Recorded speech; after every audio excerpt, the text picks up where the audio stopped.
عالمی مبلغ اسلام حضرت علامہ پیر محمد اجمل رضا قادری صاحب برکاتہ ملالیہ وغیرہ ہوئے، ہم آپ کا صمیم قلب سے شکریہ ادا کرتے ہیں۔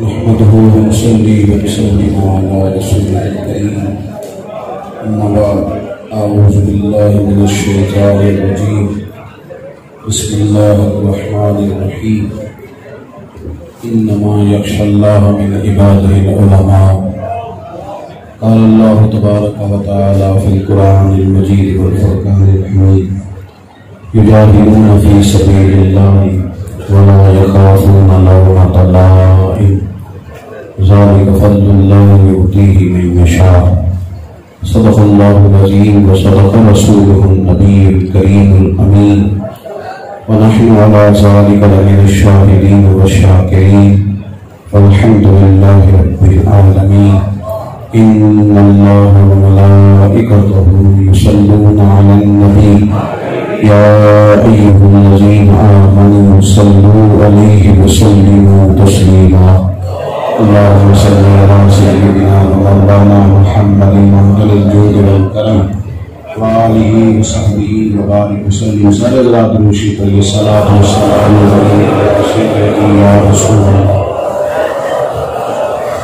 وعلى آلك وأصحابك يا سيدي يا حبيب الله، الصلاة والسلام عليك يا سيدي يا نبي الله، وعلى آلك وأصحابك يا سيدي يا حبيب الله۔ تمام تعریفیں حمد و ثنا اللہ تعالیٰ جل شانہ کے لیے، درود و سلام نبی اکرم نور مجسم شفیع معظم آقا کل ختم رسول دانا سبل احمد مصطفیٰ جناب حضرت محمد مصطفیٰ علی تحیت و ثنا کی ذات والا صفات کے لیے حمد و صلوات کے بعد انتہائی قابل تکریم دوستوں، بزرگوں، بھائیوں، بالخصوص حضرات علماء کرام، مشائخ اعظام، سادات کرام، بالخصوص حضرت قبلہ صاحبزادہ اور رسول صاحب الرسی حضرت صاحبزادہ قبلہ فیاض احمد صاحب، حضرت صاحبزادہ قبلہ ریاض احمد صاحب، سید منصور شاہ صاحب، دیگر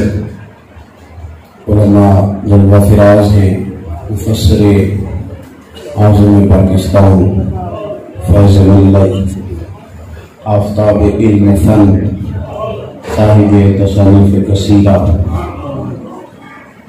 انتہائی باعمل اور صوفی مزاج اور غریب پرور شخصیت حضور قبلہ الحاج الشیخ الشاہ مفتی خواجہ پیر حافظ محمد فیض احمد صاحب عباسی رحمۃ اللہ تعالی، آپ کے عرص مقدسہ کی خوبصورت تقریبات ہیں۔ حضرت شیخ چونکہ علم و فن کی دنیا کے آدمی ہیں، قلم و کرتاز کے میدان کے شاہ سوار ہیں، بعض اوقات اس طرح بھی ہوتا ہے کہ اس طرح کی شخصیات کو کسی ایک پہلو کے اندر بند نہیں کیا جا سکتا، خالی اس کے ساتھ یا احسان ثواب کی تقریبات کے ساتھ صرف ان لوگوں کو کسی جگہ بھی مقید نہیں کیا جا سکتا، کیونکہ وہ بڑے حوالوں کے لوگ تھے، تو بڑے حوالوں کے لوگوں کے لیے بڑے حوالوں کے ساتھ یہ گفتگو کی جانی چاہیے۔ حضرت فیض ملت رحمۃ اللہ تعالیٰ علیہ کی دو تین چیزیں اور اسی پہلو سے دو ایک باتیں آپ کی خدمت میں عرض کرنی ہے، اللہ تبارک و تعالیٰ سمجھنے کی توفیق عطا فرمائے۔ حضرت کا جو شغف تھا وہ علم تھا، اور آپ کا مزاج، آپ کی طبیعت علمی تھی۔ کچھ لوگوں کا مزاج علمی نہیں ہوتا، وہ سند یافتہ بھی ہو، باقاعدہ کہیں سے ان کی فراغت بھی ہو، مکمل کسی ادارے کے اندر بیٹھتے بھی ہوں، کسی مسجد میں مستقل جمعہ میں پڑھاتے ہوں، پر مزاج علمی نہیں ہوتا۔ اسی لیے اعلیٰ حضرت فاضل بریلوی رحمۃ اللہ علیہ سے کسی نے پوچھا تھا کہ عالم کے لیے سند ضروری ہے، تو آپ فرمانے لگے نہیں، عالم کے لیے تو علم ضروری ہے، اس کے پاس علم ہونا چاہیے، سند تو چلو مل ہی جاتی ہے۔ تو حضرت کا جو مزاج تھا نا وہ علمی تھا۔ علم جو ہوتا ہے نا وہ آنکھیں کھولتا ہے بندے کی. علم ایک روشن، آپ داد بے شک نہ دیں، بات ضرور توجہ سے سنیں. علم جو ہوتا ہے نا وہ شناسائی پیدا کرتا ہے. ایک شاعر نے تو بڑی عجیب بات کر دی، وہ کہنے لگا یہ آ گئی بھی بڑی مصیبت ہے، مجھے کچھ چیزوں کا پتہ ہے اس لیے میں بڑی مشکل میں ہوں. بندے کو علم ہوتا ہے تو بڑی ساری چیزوں سے وہ بچتا ہے. جاہل بہت ساری باتیں کر جاتے ہیں، عالم جو ہوتا ہے نا وہ بڑی ساری چیزوں کو محتاط طریقے سے لے کے چلتا ہے. ایک بات شیخ سعدی کی عرض کرتا ہوں، حضرت سعدی فرمایا کرتے تھے کہ 40 عالم بیٹھے ہونا تو ان کو ایک دلیل سے چپ کرایا جا سکتا ہے، دلیل سنیں گے مطمئن ہو جائیں گے. اور فرماتے تھے ایک جاہل بیٹھا ہو تو 40 دلیلوں سے بھی چپ نہیں کرایا جا سکتا، کہ وہ جاہل ہے، اس کو پتہ ہی نہیں کہ دلیل کی طاقت کیا ہے. عالم جو ہوتا ہے نا، عالم اس کا شغف علمی ہوتا ہے، اس کی جدوجہد علمی ہوتی ہے، اس کا مزاج علمی ہوتا ہے. علم کی چیز اسے رغبت دیتی ہے، وہ علم کی طرف بڑھتا ہے. اور اللہ تعالیٰ نے قرآن مجید میں فرمایا کہ انما یخشی اللہ من عبادہ العلماء، اللہ کے بندوں میں سے جو عالم ہیں وہ اللہ سے ڈرتے ہیں. کیونکہ علم جو ہوتا ہے وہ آنکھیں کھولتا ہے، دل روشن کرتا ہے، انسان کو آگہی حاصل ہوتی ہے، شعور بیدار ہوتا ہے. تو بہت سارے کام وہ پھر کر ہی نہیں سکتا، اس لیے کہ اسے پتہ ہوتا ہے. بچہ جب تک لاشعوری میں ہے اسے نہیں پتا کہ یہ اینٹ ہے، کہ یہ کتاب ہے، کہ یہ آگ ہے. لیکن جب اس کی شعور کی آنکھیں کھلتی ہے اسے پتہ چل جاتا ہے آگ ہے، اب ہاتھ نہیں لگاتا ہے.